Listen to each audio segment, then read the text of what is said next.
में क्या शाह की पुलिस पकड़ी गई? फर्जी गवाह, फर्जी सबूत, यह सब कौन कर रहा है? अमित शाह की पुलिस।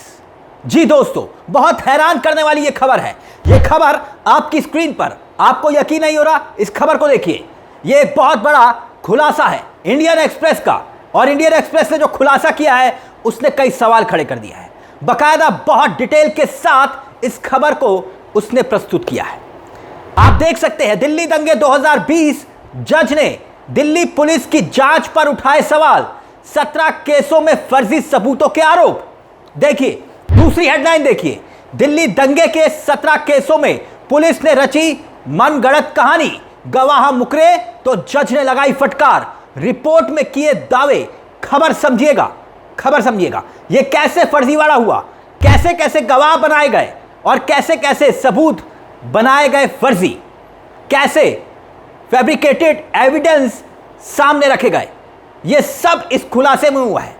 जैसे कि आप जानते हैं, यह दंगा, दिल्ली दंगा जिसके नाम से जाना जाता है, 2020 जब CAA और NRC के विरोध में प्रदर्शन हो रहा था दिल्ली में, और फरवरी 2020 में उत्तर पूर्वी दिल्ली के कई इलाकों में, खास तौर पर जाफराबाद, मौजपुर, शिव विहार, जहां पर हिंसा भड़की, बवाल हुआ, 53 लोगों की जान चली गई।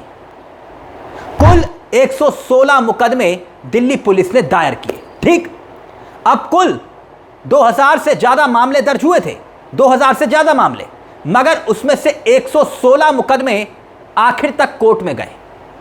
अब हुआ क्या, देखिए और समझिए। इंडियन एक्सप्रेस ने जो खुलासा किया है उसमें से जो इन्वेस्टिगेशन हुई अभी तक 116 में से, गौर करिएगा, 116 में से 97 मामलों में आरोपी बरी हो चुके हैं। 97 मामलों में सिर्फ 19 में दोषी पाए गए हैं। जिन 97 मामलों में वो बरी किए गए हैं, इसका मतलब जो बरी किए गए हैं उसमें से 93 का रिकॉर्ड मिला है। उसमें से 17 मामले ऐसे हैं जिसमें से अदालतों ने, जज साहब ने जांच प्रक्रिया में फर्जी, बनावटी सबूत, आर्टिफिशियल गवाह का इस्तेमाल होने का जिक्र किया है, यानी कि उसकी पुष्टि हुई है कि आपने फर्जी गवाह पेश किए। अब बताइए दोस्तों, कितना गंभीर मामला है। एक तो आपने 116 मुकदमे दर्ज किए, और वो मुकदमे आपने कैसे दर्ज किए? बिना सबूत के, बिना गवाह के, तभी तो उसमें से 97 जो आरोपी थे वो बरी हो गए। 97 आरोपी, 93 केसेस का जब आप एविडेंस, प्रूफ नहीं रख पाए तो कोर्ट ने इसे फर्जीवाड़ा कहा। दिल्ली पुलिस ने क्या वाकई में फर्जी गवाह पेश किए? फर्जी गवाह मतलब जबरिया गवाह, ताकि जो शख्स अपराधी नहीं है वो भी फंस जाए। हम ये दिल्ली पुलिस के ऊपर सवाल नहीं उठा रहे, ये कोर्ट सवाल उठा रहा है, और ये बहुत घिनौना काम है। खैर, हम दिल्ली दंगे पर आते हैं।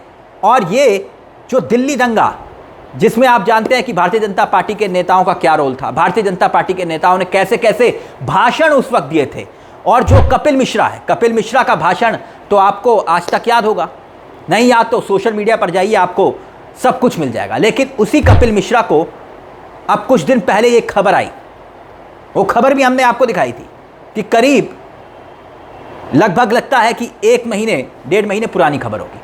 कपिल मिश्रा को बचाने के लिए दिल्ली पुलिस ने एड़ी चोटी का जोर लगा दिया था।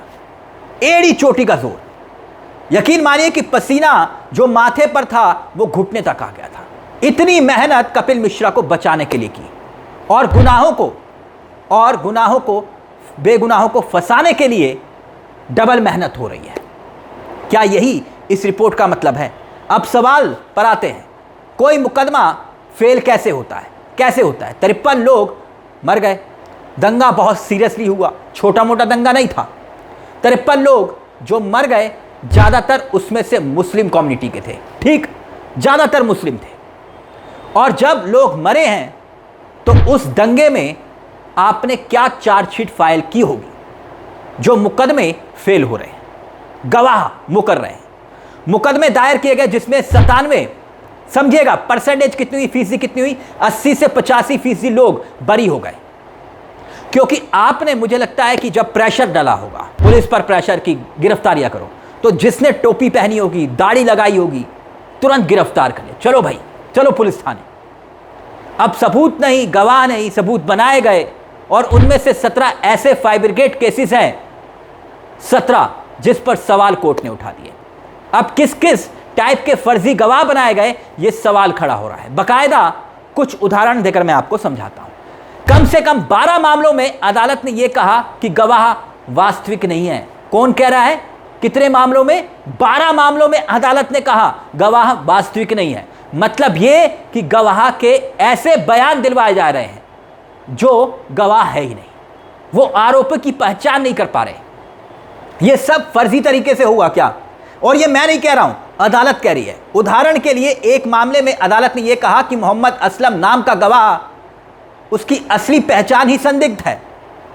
हो सकता है वो व्यक्ति अस्तित्व में है ही नहीं, लेकिन पुलिस ने इसकी गवाही को जगह जगह पेश कर दिया, कहा कि यह शख्स गवाह है। जो इंसान है ही नहीं उसे गवाह बना दिया।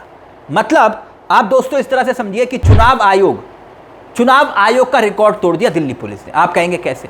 चुनाव आयोग ने तो मरे हुए आदमी को जिंदा कर दिया था ना। इन्होंने जो आदमी है ही नहीं, दिल्ली पुलिस ने जो आदमी है ही नहीं उसी को ही गवाह बना दिया। अब कुछ और तथ्य दोस्तों मैं आपके सामने रख दूं। एक बड़ी बात यह कि जैसे कि आपने सुना है ना कि डबल इंजन वाली जो सरकारें हैं, वहां होता क्या है कि बुलडोजर बहुत तेजी से चलता है, और वो चलता कहां है? कुछ खास समुदाय, कुछ खास लोगों की तरफ, और उसका स्टीयरिंग वहीं घूमता है। कुछ खास जाति होती है, कुछ खास समुदाय के अपराधी होते हैं, उनको मिटाने पर जोर होता है, वहीं पर ही बुलडोजर रफ्तार बढ़ती है। कुछ विशेष जाति के अपराधी बकायदा राजनीति में जो ताकतवर नजर आते हैं ना, जो ट्रेंड में है, बस जाति अलग होनी चाहिए, धर्म अलग होना चाहिए, फिर उसके बाद वो चलने लगते हैं। अब क्या उसी की तरफ ये मामले संकेत दे रहे हैं? 695 अब तक फैसले आए, 116 बरी किए गए। जिन्हें बरी किया गया उनमें से 93 का इंडियन एक्सप्रेस ने केस स्टडी की। न्यायालय ने रिपोर्ट में यह भी कहा कि ऐसे मामलों को सबूत के नाम पर पेंडिंग कर दिया गया। मुकदमे सिर्फ मकसद से दर्ज किए गए हैं। कोर्ट कह रहा है पुलिस या प्रशासन को यह देखा जाना चाहिए था, पुलिस प्रशासन को यह देखा जाना चाहिए था कि उन्होंने कार्रवाई क्या की है।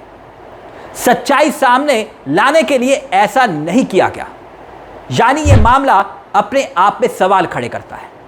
और यह बात किसी से छिपी नहीं है दोस्तों। जब जब ऐसे विवाद होते हैं आपस में, इस स्थिति आती है, ऐसी स्थिति आती है जहां पर दंगे भड़कते हैं, तो सिर्फ बातें नहीं होती, बयान होते हैं, और ये राजनीतिक बयान होते हैं जो आग को और भड़काते हैं। याद करिए, बटन इतनी जोर से दबाओ कि उसकी आवाज शाहीन बाग तक जाए। याद करिए ये बयान किसने दिया था, और ये भी याद करिए देश के गद्दारों को गोली मारो डैश डैश डैश, याद है ना आपको? तो क्या ये जो अब प्रमाण एक एक करके सामने आ रहे हैं, कोर्ट में हो रहा है, क्या वो कुछ और संकेत भी दे रहे हैं? इस मुद्दे को लेकर दोस्तों आपकी क्या राय है, हमें कमेंट बॉक्स में जरूर बताइएगा। मुझे तिलक चावला को दीजिए इजाजत। चलते चलते दरख्वास्त, हमारे चैनल को सब्सक्राइब करना मत भूलिएगा। ये मंच आप ही का है, जहां हम खबर नहीं दिखाते बल्कि खबर के पीछे की खबर भी बताते हैं। नमस्कार, जय हिंद, जय भारत।